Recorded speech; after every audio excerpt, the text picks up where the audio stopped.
Hey everybody, Ryan with Fluid Health and Fitness. Today showing you how to use self-myofascial release of your sternocleidomastoid. You're not going to need any equipment for this. This is going to be a pincer grip. You're going to be using your fingers to release the muscle. Once again, what we're using is a passive to active inhibition. This basically means that you're pressuring the muscle.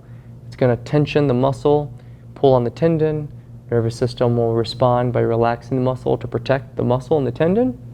And then it'll allow you to stretch into the tissue without it guarding from the nervous system.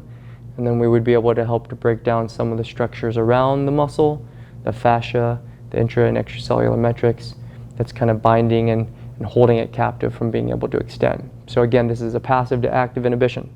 So remember that the sterno attaches at the cranium and then down at the collarbone and at the sternum, or sternum and collarbone there. It flexes the neck to the side. It pulls the neck forward into flexion, it creates cranial extension, and it rotates the head to the opposite side. So if we want to stretch it, we're going to do the opposite of all those actions. So I'm going to take my index finger, middle finger, my thumb, I'm going to grab that tissue, and you can see if I flex it, you can see the girth of it. Make sure not to grab superficially around the skin, but actually get some girth or some muscle mass. And I'm going to tilt my ear to the right. I'm doing the right side today, rotating my head to the left, looking up and letting my neck go into flexion a little bit so it's disengaged and neutral, which means it's flexed without responding or resisting against anything. So I'm just going to squeeze it until I take the slack out of the muscle, making sure that I don't push on the nerves around the neck, making sure that I don't, again, squeeze off the carotid artery. If you feel a pulse, get off of it. And I'm just squeezing, taking the pressure or the tension of the muscle until it relaxes. So the tendon will eventually kick in with the reflex inhibition and it'll soften. Once you feel that softening, your fingers will kind of sink in a little bit. Once you get to that point, we can start to stretch through the tissue. This is a pin and stretch technique, hoping to break down some of the collagens. So I'm going to tuck my chin, laterally tilt my head to the opposite side, and then rotate my head to the same side.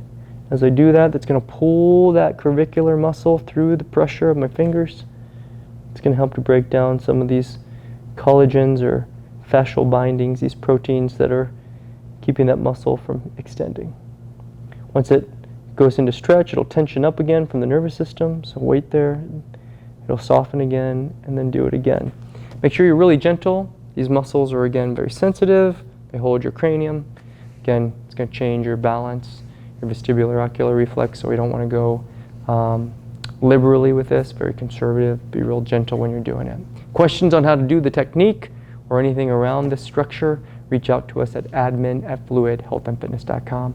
There you have it, self-myofascial release for the sternocleidomastoid.